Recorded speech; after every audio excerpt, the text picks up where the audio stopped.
علیکم بینندگان گرامی مخلصان فوتبال. امروز در ورزشگاه گوناگون کشورهای آسیا در دومین بازی‌های لیگ چمپیون‌های آسیا 2 شروع می‌گردند و امروز محض چمپیون تاجیکستان استقلال دوشنبه در اصفهان در جمهوری اسلامی ایران با دسته سپاهان خواهد می‌آزماید. گروه کلان مخلصان هم به آنجا آمدند و تا آغاز این بازی وقتی کم باقی مانده است. ما در برنامه تا بازی با زهیر بابایف کارشناس فوتبال وطنی و همچنین مربی شایسته جمهوری تاجیکستان حضور دارند و پیش از آن که با زهیر بابایف با صحبت شروع کنیم من میخوام شما درباره دسته سپاهان معلومات پوره داشته باشید. یک نوار داریم از سپاهان که حالا از کارگردان خواهش میکنم که پیشنهاد شما گرداند.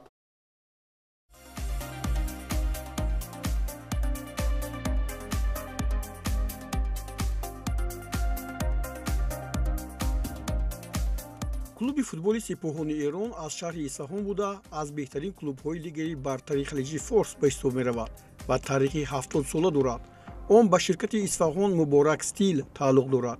номи пурраш клуби фарҳангӣ ва варзишии фулод муборакии сипоҳони исфаҳон аст.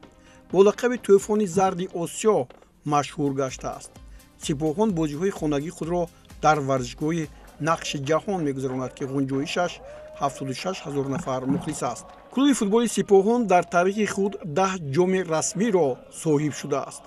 5 унвони қаҳрамонӣ ва 4 мақоми дуввум дораду аввалин тими эрон аст ки то ба финали лиги чемпионҳои осиё роҳ ёфт ва ягона даста аз эрон аст ки ба ҷоми ҷаҳонии бошгоҳҳо дар соли 2007 ширкат варзид. ин даста 5 маротиба ҷоми футболи эронро низ ба даст овардааст. соли 2007 дар бозии ниҳоии лиги чемпионҳои осиё бо дастаи урава ред даймандси ҷопон дар 2 вохӯрӣ мағлуб шуд. бозии рафти дастаҳо бо натиҷаи 1-1 ва баргашташ 3-0 бо пирӯзии ҷопониҳо хотима ёфт. дарвозабони даста паём ниёзманд дарвозабони дастаи мунтахаби эрон ба шумор меравад. ҳамчунин ромин ризоиён, солеҳ ҳардонӣ, амин ҳазбавӣ, ориё юсуфӣ, муҳаммад каримӣ, ҷавод оғопур ва меҳдӣ лимучӣ узви дастаи мунтахаби эрон ҳастанд ки муборизаро барои рохат ба ҷоми ҷаҳони 2026 идома медиҳанд. сипоҳон ҳамагӣ 4 легионер дорад. ваҳдат ҳанонови тоҷикистонӣ аз персиполис ба ин даста гузашт ва дар бозии аввали сипоҳон дар лиги чемпионҳои осиё 2 3 бозигари фаронсавӣ ҳунарнамоӣ доранд. стевен нзонзи 35 сола аст, аммо бозиашро то ҳанӯз гум накардааст. севилия, рома, галатасарай, ар-район ва конияспор аз нзонзи баҳра бурданд. бриян кевин дабо дуввумин бозигари фаронсавӣ мебошад ки дар ҳайати сипоҳон ҳунарнамоӣ мекунад. ӯ дар монпеле, сен этен, беневенто ва арис бозӣ кардааст. 32 сола мебошад ва ниҳоят охирин легионери сипоҳон абубакар камара аст. ӯ 29 сола аст. дар монако, фулҳем, арис, олимпиакос ва алҷазира бозӣ кардааст. дар бозии аввали сипоҳон бо алваҳдоти урдун бриян дабо аз оғоз дар ҳайат ба майдон омад. якҷоя бо ваҳдат ҳанонов, баъдан нзонзи ва камара дар дақиқаи 67 ва 68 вориди майдони бозӣ шуданд. тавре гуфтем ин вохӯрӣ бо пирӯзии алваҳдот бо ҳисоби 2-1 ба поён расид. ҳоло дар лигаи бартари эрон сипоҳон баъд аз 5 вохӯрӣ бо касби 13 имтиёз дар зинаи аввал мебошад. 4 ғалаба ва 1 мусовӣ дорад. бо истиқлоли тоҷикистон чӣ гуна бозӣ мекунад рӯзи 1 октябр хоҳем дид.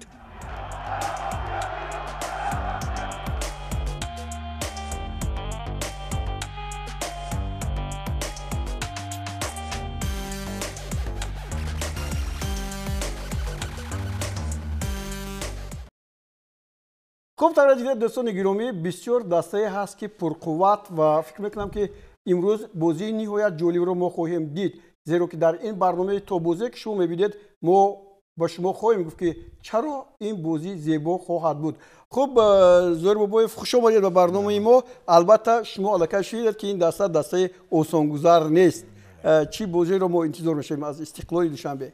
پیش از همه میخوام که سلام علیکم کنم با مخلصامون و امید است که استقلال ما امروز بعد از باخت اول بسیار یک بازی خوب نشان میدهد و فکر میکنم که تمام مردم سرزمین و مخلصان استقلال امروز و فقط خواهان آن هستیم که استقلال امروز فقط برای غلبه بازی میکند و فکر بنده همچون کارشناس و امید است که از بازی که دیدیم با همون شارجه هم گیریم استقلال بازی بد نشان نداد و فکری من بسیار میتونست که در قسم اول حتی حساب رو کشوند که در قسم دوم کمک عاقب نشینی کردن، یعنی که با رقم 2 کمتر ما بازی کردیم.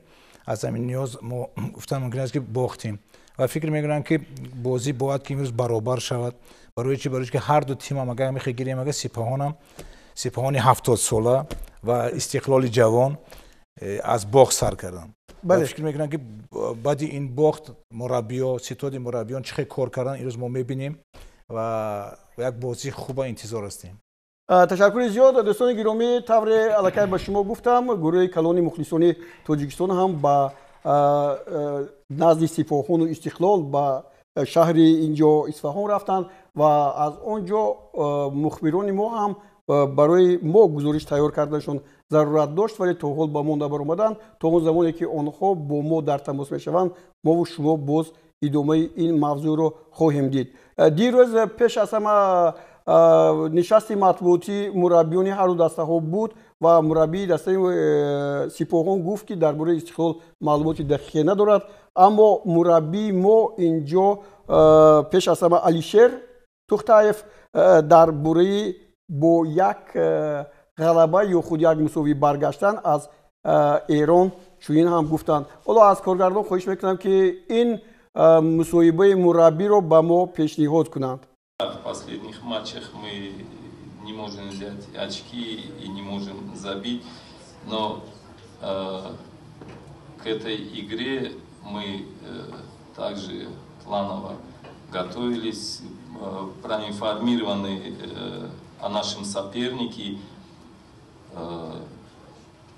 В этом турнире, я еще раз хочу сказать, как бы слабых команд нету, но еще раз скажу, что очень хорошая команда и в индивидуальных качествах хорошая команда, и в командных качествах очень хорошая команда. Завтра игра покажет. Не вижу никаких сложностей в подготовке к сегодняшнему матчу, потому что мы планово, еще раз говорю, планово подходили к этой игре и ставили какие-то перед собой цели и задачи перед ребятами. Поэтому у нас на данный момент нету никаких игр.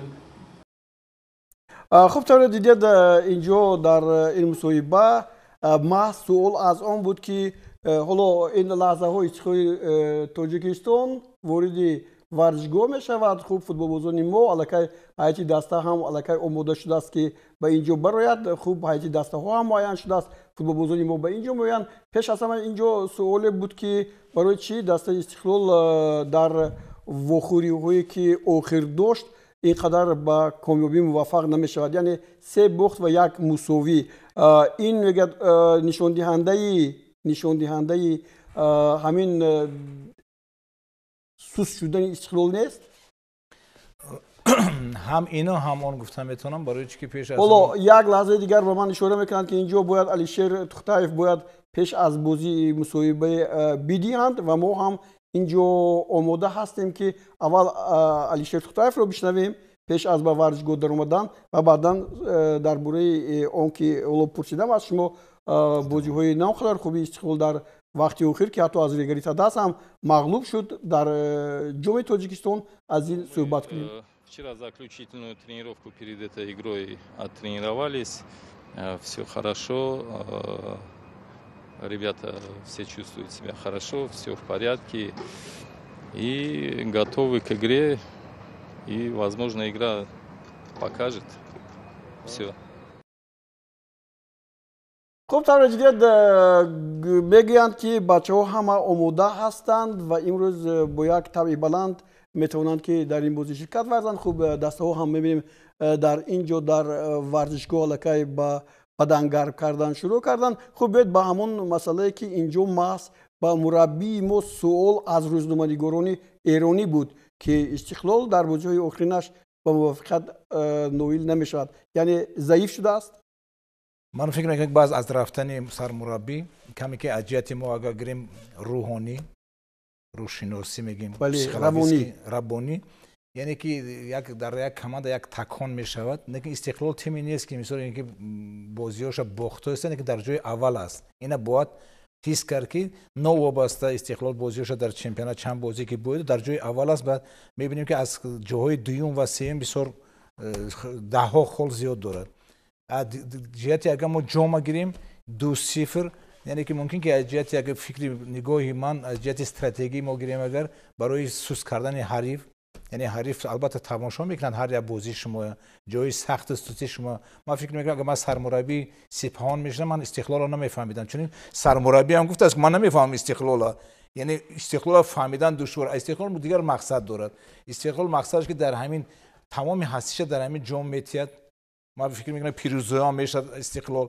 همین بازی برای بازی هم استقلال هم سپاهان بازی حل کننده است، یعنی که بازی که از همین جا شروع میشد نشان دادن که ما میتونیم که غلبه کنیم. یعنی شما گفتنی هستید که این نوباسمانی هایی که حالا در استقلال هست این از رفتن نیکولا لازارویچ است که در وظیفه سرمربیگی دسته بود و بعدا از استقلال رفت و بازیگران زیادی هم از اینجا رفتند، از جمله نواسیلیس، بگانویچ، باید قطار دیگر حتی در خط هجوم یک بازیگری که گل‌های خیلی زیادی زد، 6 گل زد و از اینجا رفت. اما بازیگران دیگری اومدند که حالا در استقلال هستند. شما در باره این لیگنیروی نوی که به استقلال اومدن چی میگید؟ من همیشه گفتنی هستم که در حقیقت اینا اومدن وقتی داشتن که مثلا که خودشون آمادگی گیرن، یعنی ادپتاسیون میگن روسا، آمادگی هم گرفتن. بازی شما علاوه بازی چمپیونات نگاه کنید یا که جام نگاه کنید و بازی که با شارجه بازی کردن، زمین و آسمان فرقیت داره. اگر استقلال در جام یا که در چمپیونات تاجیکستان همیشه بازی کند با شارجه، باور کنید که همه را پیروزی میکند. لیکن که نمیدونم برای همین ما یک نگاه ظاهر بود که من خود در همین ورزشگاه بودم و نگاه میکردم که چه یک بازی خوب نشان داد قسم اول استقلال با شارجه. شارجه یک از تیم‌های بقوت این گروه است که امروز هم اونا بازی دارن، معلوم میشه که چی میشد. لیکن برای ما اینا نگاه نکنیم، برای ما فقط غلبه در کار. همون بازی که استقلال با شارجه کرد امروز کم کم فشار در کار است. من فکر میکنم ستاد مربیان امروز از دقیقه اول باید که فقط برای غلبه بازی کنن. برای غلبه بازی کردن از فشار سر میشه.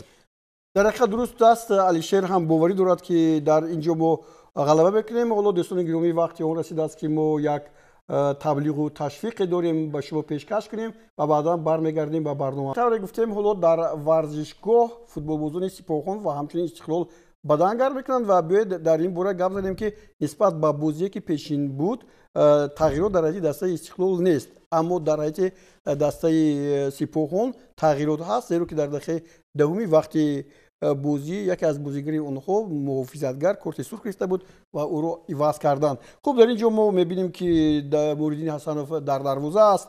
خوب بعدا تبریز اسلاموف، امیربек جورابویف، فرانچسکو مارجیوتا، خوب علیشیر جلیلوف کاپیتان دسته ما، احسانی پنجشنبه، خوب اینجا الکسی لارین، کیتا سوزوکی، ماتیو میلر، منوچهر جلیلوف،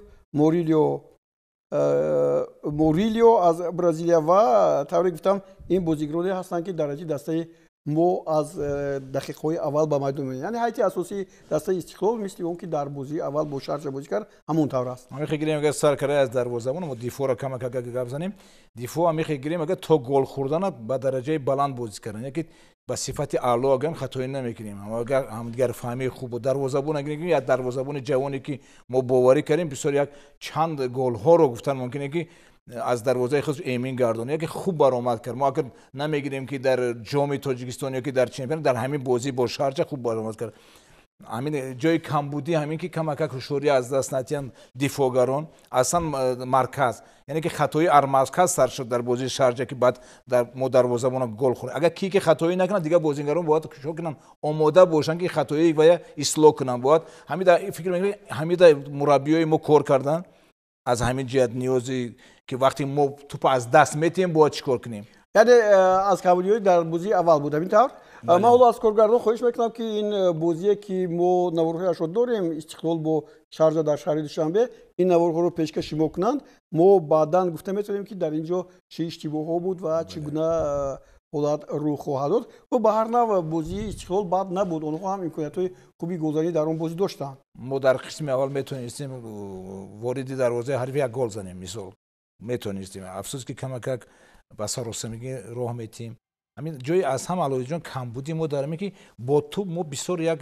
کشاده‌شوی خوب داریم با توپ لیکن توپ از دست دادن موقعی را ما چیکار میکنیم خالی میمونیم یعنی که به حریف شانس میدیم که بسیارتر چیکار کند توپ کنترل کند با پاسای خود تا نزد دروازه ما نباید مونیم که تا نزد دروازه ما بیان یعنی ما چیکار کنیم فشار بیاریم توپ از دست حریف گیریم با هجوم خودمون چیکار کنیم دوام تیم همین باید کمک در همین سطح فکر میکنم ستاد مربیان کار کردن اگر همین کنن همه خوب میشه خب درست است اما دسته سپاهان هم هرچند وحدت حنون فیمو در اونجا برآمد میکند در خط دفاع بازی میکند ولی گلی از همه تیزتری رو هم زد حالا با کارگران در تماس هستیم و محض همون بازی رو نشون میدهد گلی از همه تیزتری رو در بازی های لیگ چمپیونای آسیا 2 محض وحدت حنونوف در دقیقه 9 زد اما با دسته سپاهان موفق نشد که در این دست و 4 توپ سر داده است ببینید که یعنی که تناسب توپ ها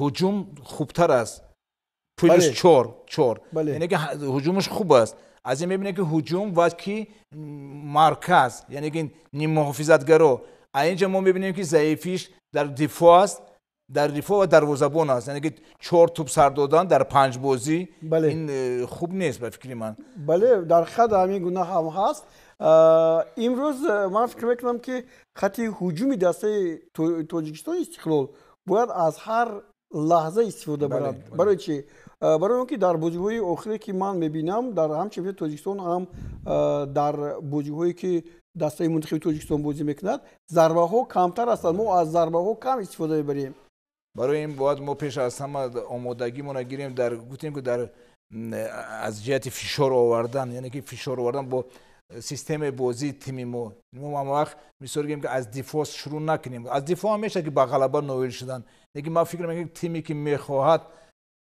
که می‌سازیم که غلبه کند در سفر حتما باید چینی 4-4-2 می‌سازیم یا که 3-4-3 یعنی که با همینا باید ما شروع کنیم یا که برعکس 3-5-2 یعنی استقلال با کدام تاکتیک بازی میکند یعنی شما میگید که امروز از دفاع بازی میکند چون که اصلا دستهایی که عموما اگر همونطور در جهانی فوتبال بگیم اونایی که در سفر هستن بیشتر از محافظت به هجوم رو پیش میکنن بله کانتر هجوم میگیم ما کانتر هجوم و عکس هجوم میگیم من فکر میکنم که امروز استقلال چنین بازی نمیکنند با فکر من که با 2 هجوم کننده با فکر بنده یعنی 4 دفاعگر و 4 دفاعگر و 4 نیم محافظتگر بازی میکنن همین خیلی مگر بچهای ما رو همدیگری فهمی خوب هست یعنی که با همین لیگنیرو که ما میگیم کمتر عرق جبین باید ریزن مثلا که برزیل ما میگیم رقم 80 موریلو بله یعنی که ما در همین بازی که با شارجه ما بازی کردیم مثلا قسم اول خوب قسم دوم تماما بد یعنی که حرکت کم است حرکت یعنی که در میدان باید که فوتبال باز چند مسافت را طی کنند دویم قسم کم اگر مربی اگر از ظاهر بابای کورشناسی برنامه ورزش کم اگر یک حساب کتاب کنید آخه مثلا چند مسافت را سرعتش چند مسافت مثلا 40 متر 50 متر همین رو باید حساب کنیم بازیگرا رو فهمونیم که شما عرق جبی نریختید حتی که شما غلبه هم کنید باید که همین کپده میگن همین باید باشد یعنی اون وقتی که ما در حرکت هستیم حریف خواهید نخواهید به خطایی رو میدید میفهمید برای به توپ کشاده شدن به توپ یعنی که همین جای در موقعی خودمون چی در هجوم در دفاع ما باید برابر باشیم، یکی بسیارتر باشیم از حریف. دیده 8 9 نفر میذاریم، هیچ نه 7 نفر. یعنی باید ما فقط دفاع را نگیریم و کنترل هجوم ما باید چیکار کنیم، تیزتر موقعی ما پرسته به هجوم گذاریم و از این هجوم استفاده برای ضربه ما نزنیم که مخلصای ما را نگاه دارن و گل را نگاه دارن. اما بله من فکر میکنم که امروز طالب ببینیم منوچهر جلیلوف در حیات هست و بیش از همه در خط هجوم بسیار بازی خوب میکند، اما در گروه ایس وقتی که من نظر میکنم اگر با بخت روبرو شویم، اگر با بخت روبرو شویم کمی هم باشد از حتی جای دوم بر اومدن با بازی های من بعده برای ما دشوار خواهد شد، اینکه در